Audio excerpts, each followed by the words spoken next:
Ayat ini mengingatkan seluruh manusia untuk senantiasa mengkonsumsi makanan yang halal dan tidak memperturutkan hawa nafsu. Sering kita mendengar istilah H3, halal haram hantam.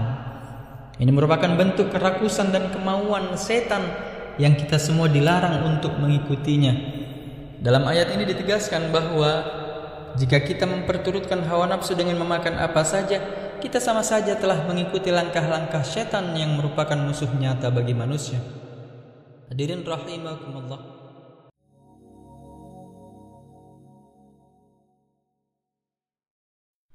Assalamualaikum warahmatullahi wabarakatuh.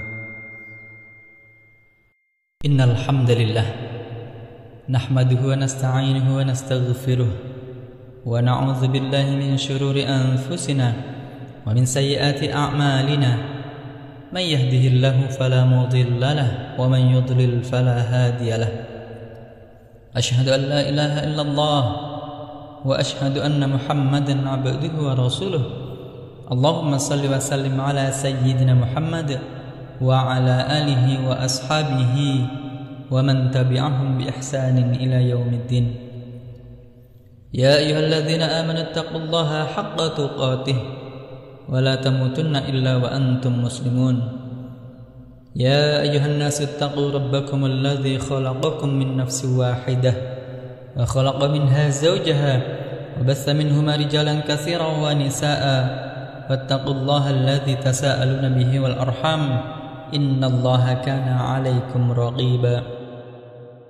Ya ayyuhalladzina amanu taqullaha wa qulu qawlan sadida yuslih lakum a'malakum wa yaghfir lakum dhunubakum wa man yuti'illaha wa rasulahu faqad faza fawzan 'azima. Ibadallah, usikum wa nafsi bitaqwallahi wa ta'atihi la'allakum tattaqun.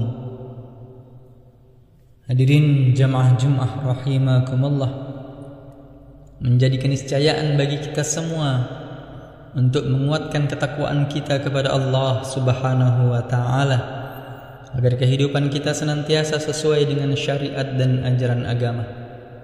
Dengan takwa, kita akan senantiasa memiliki komitmen untuk menjalankan segala perintah Allah dan meninggalkan hal-hal yang dilarangnya. Di antara wujud ketakwaan kepada Allah adalah senantiasa mencari dan mengkonsumsi rezeki halal dan menghindari rezeki haram bagi kita dan keluarga. Ya ayuhan nasu kulu mimma fil ardi halalan thayyiba. Wahai manusia, makanlah sebagian makanan di muka bumi yang halal lagi baik. Wala tattabi'u khutuwati syaitan innahu lakum aduwwum mubin. Dan janganlah mengikuti langkah-langkah syaitan, sesungguhnya ia bagimu merupakan musuh yang nyata.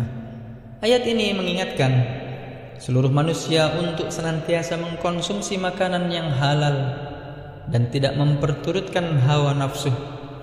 Sering kita mendengar istilah H3, halal haram hantam. Ini merupakan bentuk kerakusan dan kemauan setan yang kita semua dilarang untuk mengikutinya. Dalam ayat ini ditegaskan bahwa jika kita memperturutkan hawa nafsu dengan memakan apa saja, kita sama saja telah mengikuti langkah-langkah setan yang merupakan musuh nyata bagi manusia. Hadirin rahimakumullah, di antara cara untuk menjaga diri dari memperturutkan hawa nafsu dengan memakan apa saja, Islam telah mensyariatkan ibadah yang bernama puasa.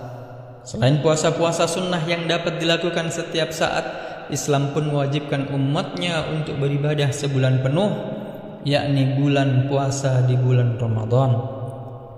Puasa bulan Ramadan ini adalah salah satu ibadah yang dilakukan oleh umat Islam sebagai bentuk pengabdian kepada Allah.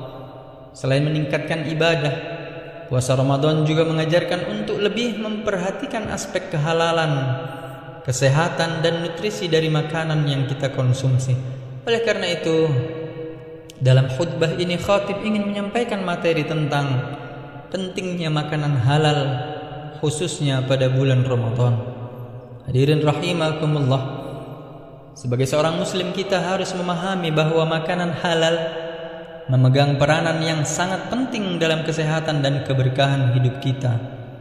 Makanan halal adalah makanan yang diproses dan diolah dengan cara yang sesuai dengan ajaran Islam, dengan menjaga aspek kesucian dan kebersihan diri dari makanan tersebut. Selain itu, makanan halal juga tidak mengandung bahan-bahan yang haram yang jenisnya sudah ditentukan dalam hukum Islam. Bulan Ramadan menjadi momentum penting bagi umat Islam untuk memperhatikan aspek halal ini. Hal ini karena bulan Ramadan identik dengan dua buah kegiatan ibadah yang tak lepas dari makanan dan minuman, yakni buka puasa dan sahur. Saat berbuka puasa, lazimnya kita menggunakan aneka makanan untuk mengobati rasa lapar dan dahaga.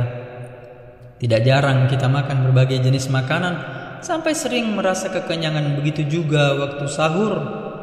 Kita sering mempersiapkan diri untuk menjaga stamina dengan makan sahur dengan aneka makanan dan minuman. Kita harus memastikan makanan yang kita makan saat malam hari di bulan Ramadan adalah makanan halal dan bersih dari segala jenis bahan yang haram. Makanan halal akan membantu menjaga kesehatan tubuh kita selama berpuasa, karena makanan halal cenderung lebih sehat dan bersih dari bahan-bahan yang tidak sehat. Selain itu, makanan halal juga merupakan salah satu bentuk ibadah kepada Allah. Ketika kita memakan makanan halal, kita membuktikan bahwa kita taat dan patuh terhadap ajaran Islam. Hadirin rahimakumullah, setidaknya terdapat 5 manfaat yang bisa kita petik dari mengkonsumsi makanan halal, baik halal secara zatnya ataupun wujud fisiknya maupun halal dari aspek asal muasal dan cara mendapatkannya. Faedah yang pertama adalah mampu menjadikan kita lebih semangat dalam beribadah. Jika asupan tubuh kita berasal dari makanan halal, insya Allah kita akan merasa ringan dan penuh semangat melaksanakan ibadah. Sebaliknya, jika yang terbiasa dimakan merupakan makanan yang haram, maka jiwa raga akan malas beribadah. Kedua, makanan yang halal akan menjadi faktor diterimanya doa-doa kita. Hal ini diungkapkan Nabi Sallallahu Alaihi Wasallam ketika saat Sa'ad bin Abi Waqqas meminta kepada Rasulullah agar doa-doa yang dipanjatkannya dapat terkabul. Maka Rasul menjawab, "Ya Sa'ad, atib ma'tamaka takun mustajabad da'wah, walladzi nafsu Muhammadin biyadihi. Innal 'abda la yuqdhifu al-luqmah al-haram fi jawfihi ma yutaqabbalu min 'amala 40 yawman." Wahai Sa'ad, perbaikilah makananmu, niscaya doamu mustajab dan dikabulkan. Demi zat yang menggenggam jiwa Muhammad, sesungguhnya seorang hamba yang melemparkan satu suap makanan haram ke dalam perutnya, maka tidak diterima amalnya selama 40 hari. Ketiga, fadilah makan makanan halal menjadi sebab karunia keturunan yang soleh dan solehah. Hal ini disebutkan dalam kitab Al-Ghunyah karya Syekh Abdul Qadir Jailani, yang mengingatkan para suami untuk menjaga makanannya dari yang haram dan yang subahat, agar anaknya jauh dari jangkauan setan saat kehamilan istrinya. Dengan melakukan hal tersebut, anak akan lahir sebagai anak yang soleh, berbakti kepada kedua orang tua dan taat kepada Tuhannya.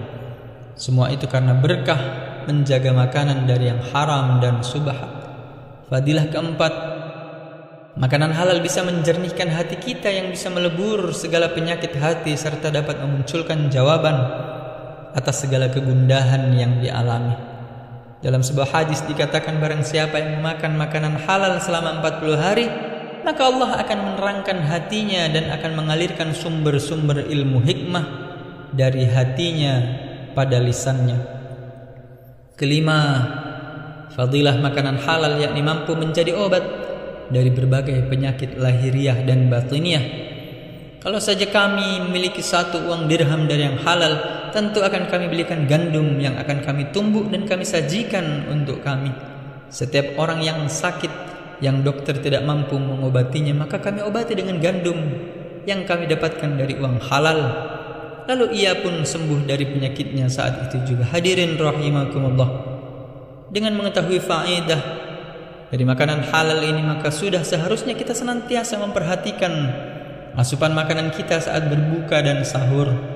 Ramadan harus menjadi momentum untuk menguatkan budaya halal, dan memang saat ini juga sedang digalakkan oleh pemerintah melalui sertifikasi produk makanan halal. Pada kesempatan ini, kami juga mengajak kepada seluruh umat Islam, khususnya pada produsen makanan, untuk memastikan aspek kehalalan makanan yang diproduksi, sehingga masyarakat umum bisa menikmati makanan yang halal. Demikian khutbah ini, mudah-mudahan ada manfaatnya. Barakallahu li wa lakum fil Qur'anil azim, wa nafa'ani wa iyyakum bima fihi minal ayati wa dzikril hakim, wa taqabbal minni wa minkum tilawatahu innahu huwal ghafurur rahim.